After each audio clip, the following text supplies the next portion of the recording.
Okay, so let's talk about our 2016 list. I've got mine Yes. pulled up. Mhm. I'll go from 20 to 1, and you can yell at me for certain things. Now, Okay. I do it a little different than you. I combine documentaries and narrative films. Yeah, I know you don't do that. I don't. Okay, so at number 20, I have I Am Not Your Negro, which is a documentary. Great movie. Yep. Number 19, I have 20th Century Women. Great. Yep. At number 18, I have Nocturnal Animals. Really like it. At number 17, I have 10 Cloverfield Lane. Very good. Very good. At number 16, I have Moonlight, and now I'm thinking I did this wrong. At number 15, I have In This Corner of the World, which I just watched for the first time recently, and it is a really sweet Japanese animated movie. I highly recommend people seek this out. It's really, really good. Very good. Yes. Staying on the animated train for a second, it's an animated documentary called Tower. This one I recommend seeking out only if you are not really triggered by what is a huge problem in this country now, which is gun violence. Tower is a documentary about the shooting at University of Austin, Texas. Excellent. It's really, really good. Terrific. Number 13, I have Train to Busan. At number 12, I have La La Land. Terrific. At number 11, I have My Life as a Zucchini, or if you're in any other country, My Life as a Courgette. Yep. Really great stop motion animated movie. Jake and I were talking about this recently off pod, that there are under 200, actually under 150 stop motion animated features, which is not surprising. They're very hard to make. I'm going to try to watch them all. There are as many as are actually available to see. Number 10, I have Kung Fu Panda 3, which is the last, well, until soon, because they're making a fourth one now. Right. Yeah. Kung Fu Panda is a really underrated action trilogy. They're excellent. Yep. Number 9, I have The Nice Guys. Shane Black's The Nice Guys. Great movie. Just a fun time with the movies. At number 8, I have The Midnight Special. Excellent. Also good movie. I think people don't know about this movie or know much about Jeff Nichols, period. Agree. Yeah, agree on both counts. If you're into like sci-fi that's more grounded in reality, I really recommend Moonlight Special. It's really about like what being in a cult and getting away from a cult is like. But there's a bit of sci-fi thrown in, and it makes for a very beautiful ending. And number 7, I have the only movie on my list that you haven't seen, and the movie I kind of wish I'd given you instead of Train to Busan, which is Colossal, starring Anne Hathaway and Jason Sudeikis, directed by Nacho Vigalondo. Oh, this is far and away his most interesting movie. I think he's a horror director aside from that. This is a great movie about domestic abuse that happens to also be about kaiju. Sure. And it's the only kaiju movie I like. So check it out. Yeah, it's been on my radar too. I don't know why I haven't seen it. So yeah, it's maybe now when we finish Ted Lasso, we'll keep our Jason Sudeikis thing going. So it could not be a more different performance from Jason Sudeikis. Actually, saying more than that would spoil the movie.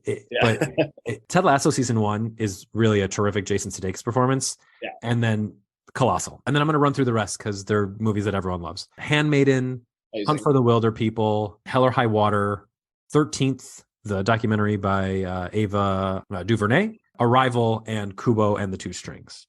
All great. Yeah. All excellent. All great. All right. So yeah, Moonlight should probably be higher up. I don't know. I'll figure it out another time. You give me yours. Okay. Counting down from 20. And I rank documentaries separately. So a lot of the documentaries that were on Brad's list would rank very highly on my documentary list or very good. But if we go count down from 20, I've got Nocturnal Animals listed there. Number 19, I have the animated film The Little Prince. Oh man, wait. So we must do I must have Little Prince on a different year because that's a 5-star movie for me. Yeah.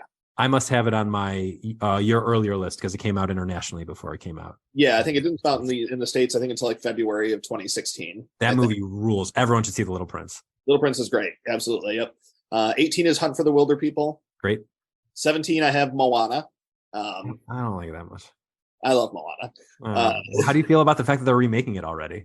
It seems really, really soon. I don't understand why they would do it so quickly. I mean, I understand some of the other ones, like, all right, Beauty and the Beast is like 30 plus years old. Sure, go ahead. I have an answer for that.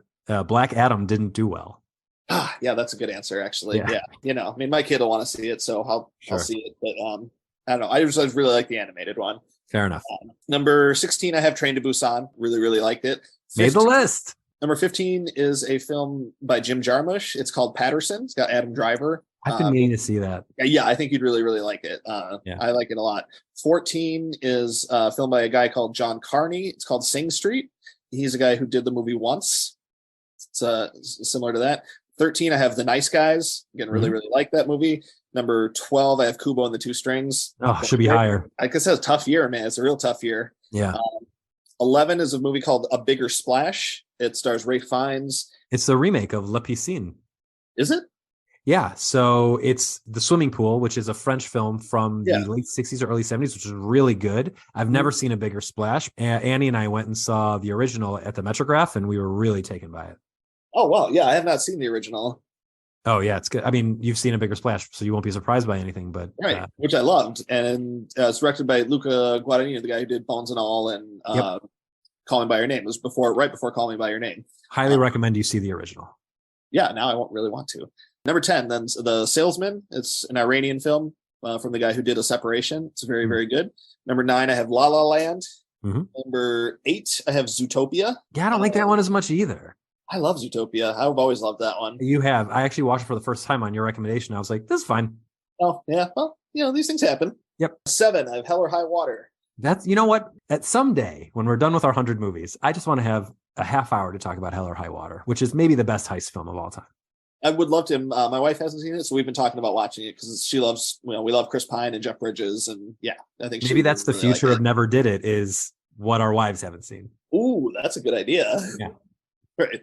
Or is it 6? We were just talking about this kind of before the podcast. I have Captain America Civil War. Yeah, so I like Captain America Civil War a lot. And if it was like a top 30, it would be in there. But I like First Avenger more than I like Civil War. And of course, and Winter Soldier is just like a much better movie, I think, than Civil War. Civil War is sort of like the beginning of this stuff. That movie's fun. It's really good. And it was cool, like so cool at the time to see everyone in the same movie.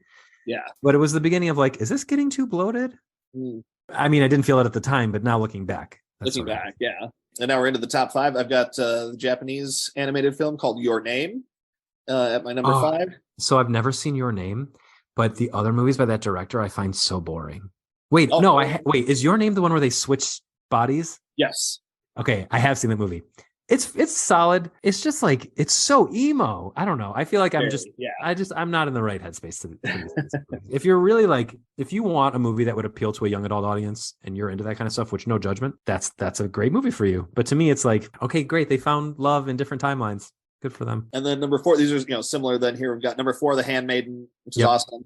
Number 3 is Arrival. It was great. 2, Manchester by the Sea, and number 1 is Moonlight. So those top 4 almost, I don't want to say quite interchangeable, but I mean, those top 4 are just all great movies. Yeah, for sure. I mean, Arrival is the movie that got me really into Denis Villeneuve. I love Dennis. He's so good. He's the menace. And then I went back and saw his other movies, and some of them are even better. Like I think Enemy, which we watched, I think, over FaceTime or something, or we were just texting each other while we watched that one. Yeah, it's not like we were watching it at the same time. Yeah. I'm obsessed with that movie. So sometimes I feel weird about the fact that I have Kubo over Arrival, but Kubo is just, it's like, I think Kubo and the Two Strings is the best stop motion animated movie of all time. So Kubo is amazing. Yeah. So that does it for 2016. We spent a good amount of time on our top 20 list. We did. Yeah.